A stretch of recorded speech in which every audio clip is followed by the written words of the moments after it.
Today's show is brought to you by Audible.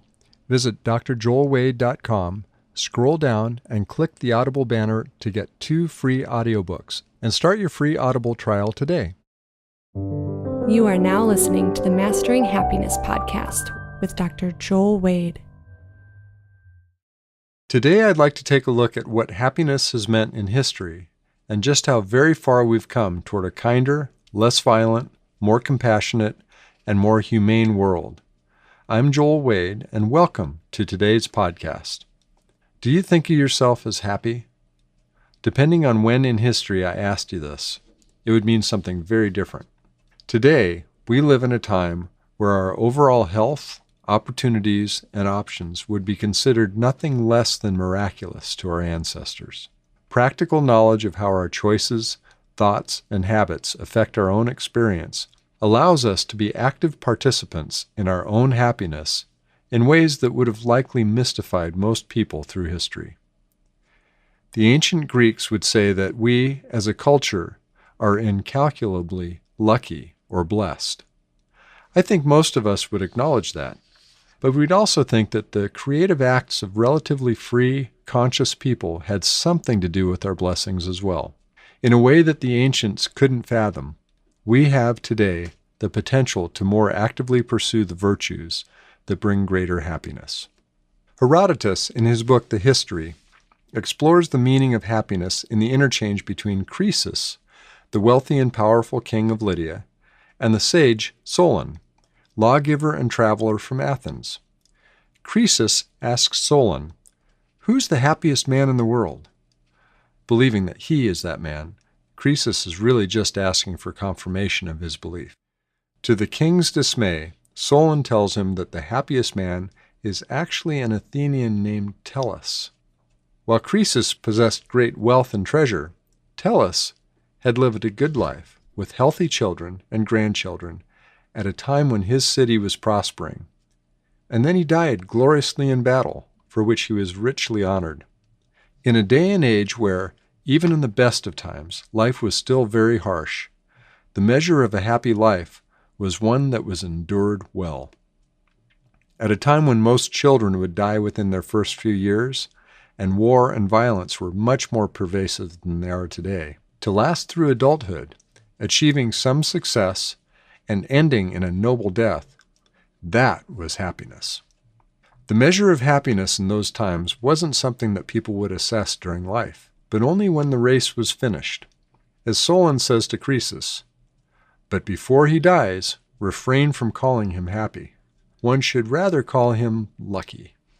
Happiness in the sense that Croesus was experiencing was a matter of having been blessed, favored by the gods, enjoying prosperity, and avoiding suffering. This meaning of happiness stays with us when we imagine how happy we would be if only. If only I could own that house. If only I had $1 million in the bank. If only I could go on that great trip. Then I'd be really happy. The ancient Greek word for happiness, eudaimonia, generally meant having a good daemon or guiding spirit, sort of like Jiminy Cricket with more gravitas, or the proverbial angel and devil on one's shoulder, a benevolent or malevolent spirit that steers us toward good or ill through our own actions. This still puts the thoughts, choices, and actions that can lead to happiness outside of our own direction, outside of our own personal agency. But if something's outside of our own agency, it can't really be considered a virtue, can it?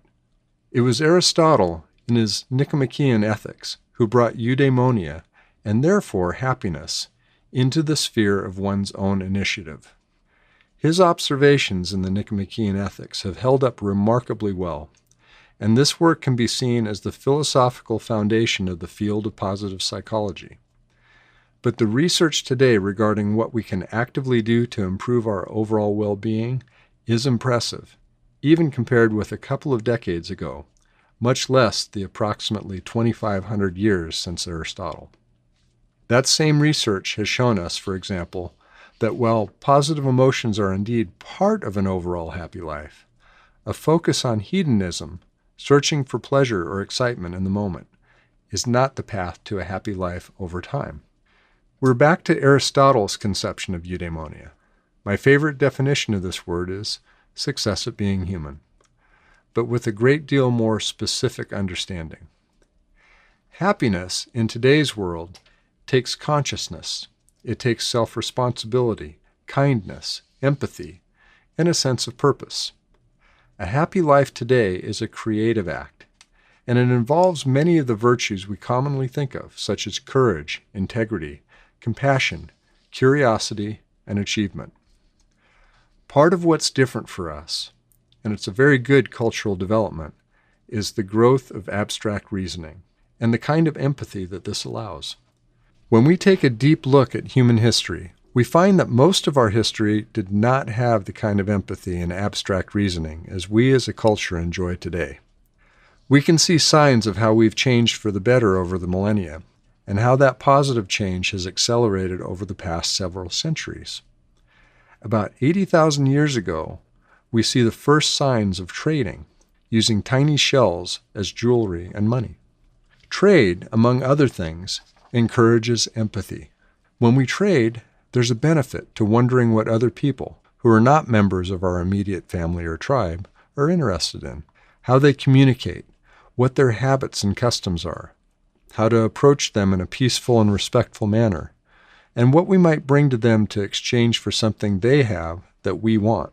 Trade encouraged a whole dimension of curiosity that would never have occurred to our ancestors otherwise, inspiring innovation and cooperation that had never been possible before. In a very real sense, trade is a big part of what has made us human. Before trade, if people from one tribe encountered people from another tribe, the most common interaction would be all-out war, along with maiming, torture, and slavery. Trade had and has today the effect of expanding humanity's moral circle to include people outside of our own group, our own familiar culture, and bringing them within our own circle of concern and empathy. It's one of the central reasons for our development of abstract thinking and reasoning, and our continuing cultural growth toward greater peace, curiosity, and integration as a species. But I don't want to get too dewy-eyed about our primitive ancestors. Even after they began trading pretty shells as money, human life was largely still nasty, brutish, and short. Your chances of dying a violent death before civilization was somewhere around 30 times as high as it is today. As civilization grew, that figure gradually dropped. And then, between the 1600s and the early 1800s, violent death and inhuman treatment dropped dramatically during the Age of Enlightenment and the Age of Reason, when the ideas of classical liberalism, the ideals of America's founding, spread throughout the world in a revolution in empathy and reason, what Steven Pinker, in his book The Better Angels of Our Nature, calls the humanitarian revolution. In the midst of this time, Thomas Paine said hopefully, "We have it in our power to make the world over again." I think he'd be very pleasantly delighted with just how well we've done. We, as a species, as a larger human culture, have never been so rational, so compassionate, so kind, so interested in the well-being of our fellow human beings as we are right now, even with all of what we see in the news. In order to appreciate this, we have to see clearly just how horrific we used to be. It's nearly impossible to comprehend the acceptance and even the delight with which our fellow humans of just a few centuries ago viewed the most horrific of tortures and abuses. The horror of such commonplace acts of intentional and humiliating violence as breaking on the wheel, burning at the stake, the cat's paw, impaling, and leaving one to die locked up in a cage are so sadistic and vile. Thankfully, they're far beyond anything almost anyone ever sees or experiences in the modern world. These were not secretive activities played out in some dungeon either. They were public spectacles, watched gleefully by the general population, looked forward to as we might look forward to an exciting sporting event or new movie release. The struggles and screams of the victims were cheered as we would a touchdown or delightful performance. If we were transported back into the midst of one of these events, we'd think we were amongst an entire culture of sociopaths. And the victims weren't monsters who had committed some heinous crimes against humanity, what there was of humanity at the time. I can guarantee a good percentage of us would be guilty of far worse behavior, or at least worse behavior as judged from the beliefs and perspective of our more superstitious and violent ancestors. Somehow, within the span of about 200 years, these practices, in addition to slavery and a host of other inhuman practices, went from delightful commonplace spectacles or widely accepted realities of everyday life to a shocking and abhorrent rending of the social fabric. Frederick Douglass attempted a bridge to greater empathy for those who were enslaved when he said, "There is not a man beneath the canopy of heaven that does not know that slavery is wrong for him." Over time, it has become one of the defining qualities of civilization that we understand that slavery is wrong for everyone. As to what it was that brought this revolution about, according to Pinker, we all do this regularly. We read. With the advent of the printing press and the spread of literacy, people began to write and read a wide range of books and pamphlets. They took in the perspectives, the inner thoughts of their fellow human beings, people with whom they had no bonds of kinship, people who they would never have empathized with before. You might be thinking, yes, we came a long way, but look at the deterioration of the culture, the terrorism, the mass murders. What happened? When we watch the news on TV, we see the worst that humanity has to offer. All of the most awful things that over 7.5 billion people have done to each other. 7.5 billion people. There's a lot of awful that can happen within a number like that, even when most of them are being more kind, loving, and accepting than at any time in human history. There's a positive, sort of, to these images in the news, in that the horrors of the world are brought to our awareness. It is our very expansion of empathy that makes it so disturbing to us. It's the 24/7 news cycle that shows us the primitive bloodlust of the monsters of the world. The problem is, we see it in real time, piped right into our living rooms, as though it's happening right there in front of us. On some level, our nervous systems don't know the difference. We take it all in as part of a larger narrative about how awful, how dangerous the world is, and how heartless and cruel all of humanity must be. Because of this, we feel the sense of a declining civilization. It's so important to understand the context here. If we believe that things on balance are getting worse, we can feel disheartened, contracted, and helpless, as though, in the words of William F. Buckley, we're standing athwart history yelling, "Stop!" But if we understand that, though there is still plenty of awful in the world, humanity is actually triumphing, and triumphing in near miraculous fashion, well, that's a much different scenario, isn't it? It's a triumph of a cultural growth in abstract reasoning. If you ask an average person today what a dog and a rabbit have in common, you'd probably hear something about how they're both furry, four-legged mammals. That's a historically very sophisticated abstract understanding. 100 years ago, if you asked an average person the same question, you probably would have heard something like, well, a dog chases a rabbit. Concrete thinking, relating to their own personal perceptions, grounded in the context of their daily life. In the last century, our capacity for abstract reasoning has grown by 3 IQ points every decade. This is something called the Flynn effect, named after James Flynn, who documented it. This means that a person of average IQ today, meeting a person of average IQ 100 years ago, would have a difference of about 30 IQ points. But that difference is not in math or reading, not in general intelligence, which is more of a genetic, biological quality, but specifically in abstract reasoning. The awareness of patterns and similarities, the very quality that allows us to use reason and to have greater empathy. This is a cognitive, cultural improvement, not a genetic or physiological improvement. It shows that our culture in general is becoming more grounded in reason. Reason and empathy are winning, and winning in a rout. Far from fighting the onslaught of anti-reason and primitivism, we are part of an expansive and hopeful wave of humanity. This doesn't deny the awful things in the news today. It's just a matter of seeing and appreciating the dramatic long-term trends. In terms of our own personal happiness, kindness, empathy, and understanding are what lead to much happier relationships. And happier relationships are at the heart of a happier life.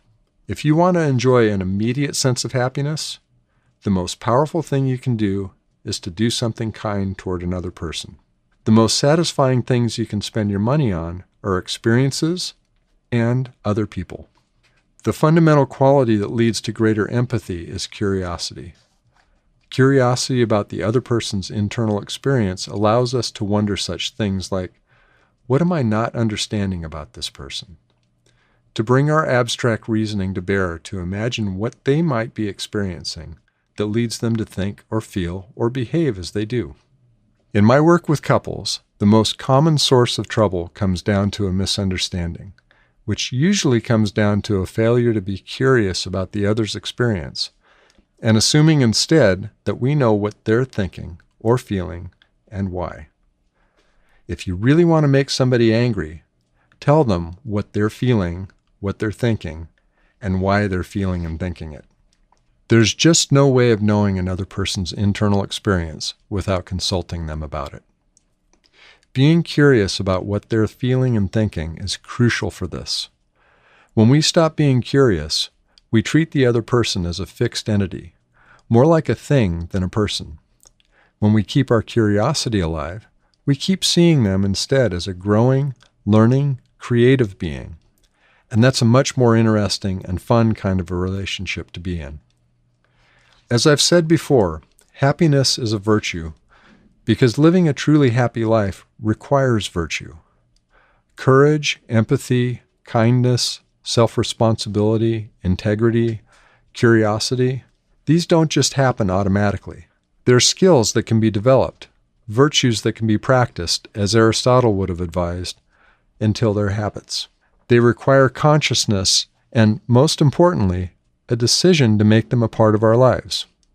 In the movie Apollo 13, there's a scene where the astronaut Jim Lovell, played by Tom Hanks, is sitting in the backyard with his wife Marilyn, looking up at the moon, and saying how we now live in a world where mankind has walked on the moon. And then he says, and it's not a miracle, we just decided to go. As a species, as a larger human culture, we've come so far in our compassion, reason, and capacity for a much higher quality of life.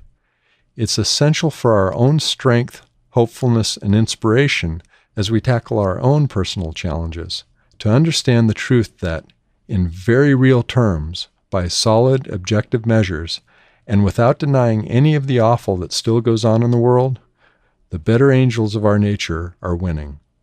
Because it's still up to each of us to bring consciousness, empathy, and effort toward improving our own humanity as individuals. The habits of virtue and happiness are first and foremost a very personal decision to go there, to take full ownership of our lives, and to bring the best within us into the world.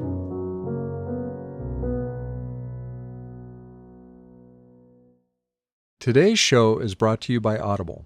If you haven't heard of Audible, let me tell you about it. Audible is a subscription service that gives you access to thousands of amazing audiobooks from all over the world. If you're listening to this podcast, then you're probably familiar with the amazing positive benefits that audio programs can provide. There's no better platform than Audible when it comes to discovering new and exciting audiobooks to enjoy. Now, exclusively for my listeners, you can start your absolutely free 30-day trial and receive 2 free audiobooks just for trying out Audible. If you don't like it, cancel before the 30 days is up at no cost to you. Visit drjoelwade.com, scroll down to the bottom of the page, and click on the Audible banner.